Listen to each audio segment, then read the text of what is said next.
सुमित चौधरी समय हमारे साथ जुड़ रहे हैं, वो काठमांडू में हैं। रोहित सिंह हमारे साथ जुड़ रहे हैं, वो बीरगंज में हैं। और भारत नेपाल सीमा पर कुमार अभिषेक है। लेकिन सुमित, सबसे पहले आपके पास आते हुए, आर्मी हेडक्वार्टर के अंदर क्या चल रहा है बातचीत को लेकर, और सड़क पर दो धड़ों में आखिर यह मारपीट क्यों हो गई?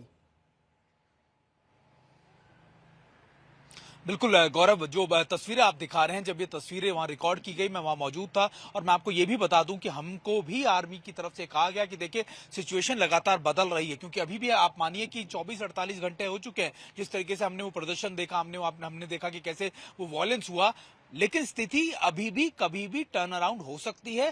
स्थिति पर काबू पाने के लिए जो आर्मी है, नेपाल आर्मी बहुत तेजी से, मुस्तैदी से काम कर रही है। हमने कई रिपोर्ट इसको लेकर आज सुबह से भेजी भी है, जिसमें दिखाया गया कि आर्मी ने हर चौराहे पर, हर नाके पर मुस्तैदी की हुई है। और खासतौर पर उस इलाके में जहां पे पार्लियामेंट है, सुप्रीम कोर्ट है, सेना मुख्यालय, वहां पर मौजूदगी ज्यादा है। लेकिन फिर भी कई बार जेनजी की तरफ से जो लगातार, जो उनके युवा प्रदर्शनकारी हैं, जो लोग हैं, वो लगातार वहां पर इकट्ठा हो जाते हैं। वो आपस में ही सहमति नहीं बना पा रहा है। कोई किसी धर्रे का नाम लेता है, कोई किसी नेता का नाम लेता है। और शायद इसी वजह से इस भीड़ में चेहरा कौन होगा, बात किससे की जाए, सेना को भी दिक्कतें आ रही है, राष्ट्रपति को भी दिक्कत आ रही है। और दिक्कत इस बात को लेकर भी है कि हर रोज एक नई शर्तों के साथ खासतौर पर जेनजीज आ जाते हैं। आज सुबह ये शर्त रखी गई कि देखिए, ना तो सेना पूरी तरीके से कंट्रोल करेगी, ये साफ तौर पर स्पेसिफिकली कहा गया कि जो फेस होगा, यानी जो सरकार का स्वरूप होगा, उसमें सीधे तौर पर ना तो सेना कंट्रोल करेगी, डोमिनेट करेगी। और जो नई सरकार होगी, भले ही वो इंटरिम तौर पर हो, लेकिन जल्दी से जल्दी इलेक्शन कराए जाएंगे और एक नई सरकार का गठन किया जाएगा। तो ऐसी कई सवाल है गौरव,